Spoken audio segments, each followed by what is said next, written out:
Good evening. It's October 9th, Tuesday, and I am back, and I'm here to answer Heather's question. Do I use eText? So, I have two answers. The short answer is no, I've never used eText as far as textbooks are concerned. If you look over my shoulder, you're going to see this nice shelf over here of all the textbooks I've used in chemistry classes and math classes all the way through my college career and my graduate career. That said, towards the end of that run, it became less about the textbooks and more about PDFs and journal articles and things of that nature. And those really start to add up. And as Chris said yesterday, you start to kill a lot of trees and fill up a lot of binders, and it's very cumbersome.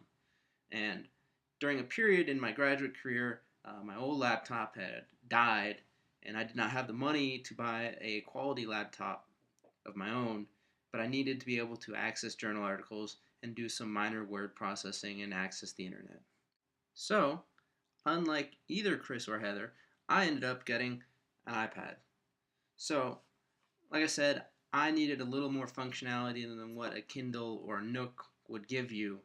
Uh, but as far as being used as a reader, it was really a nice addition and it served me pretty well. Even though that I have a laptop now, I still use this whenever I want to just wander around and I have texts that I need to read. Um, Chris has mentioned a couple things that I didn't know that are possible. I'm going to look into if I can do those manipulations on an iPad, mainly with the note taking um, and being able to highlight text in the PDF. I was not a very prodigious highlighter and note taker, but I do like to do it from time to time. So that's an interesting thing that I did not know. That said, I've looked at a lot of text and e-text. My aunt and uncle actually work for Princeton Hall, and in their line of work, it's become really, really hot topic getting texts into the electronic form. And even myself, remembering back to my years in high school and middle school, some of the texts that I was using were 5 or 6 years old, which for history isn't really that big of a deal if it's not recent history or English. The English vernacular hasn't changed a whole lot. When it comes to science or current history, that can be really important. But these textbooks are pretty expensive.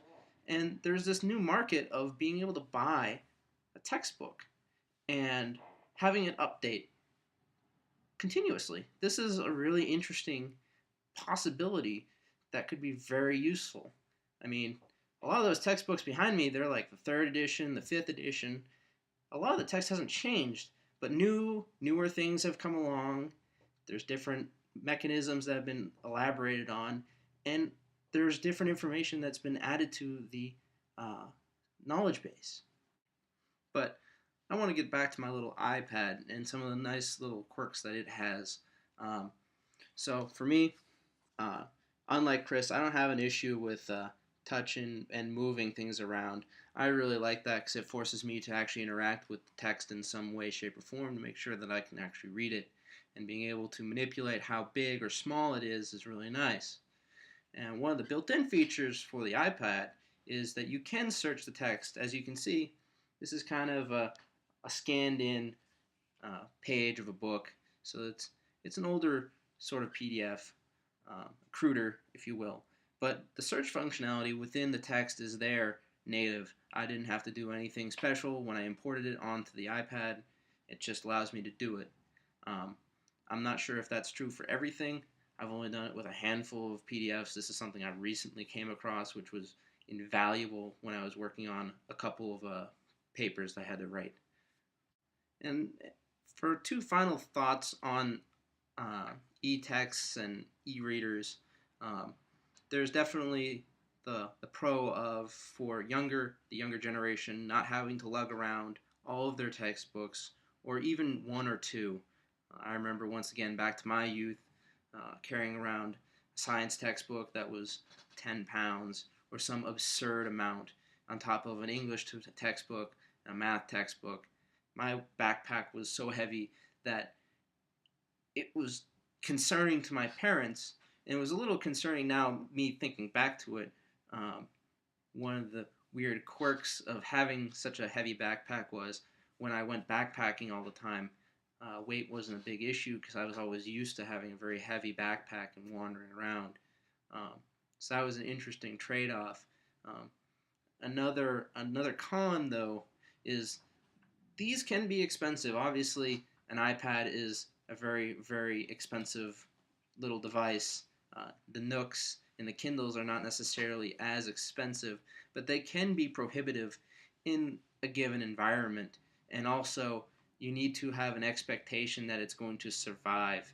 And I know as a kid, I was really hard on all the things I was ever given. Uh, Bikes did not last very long, especially wheels. Um, that's another story for another time. But some of this technology needs to become a little more sturdy and tolerate a little more abuse. But I'm hoping that it'll get there because I can see this being a very big boon to education and being able to convey current information to the younger generations. So that's my thought on e-text. So I hope you had a nice informative session with the iPad and have a good night.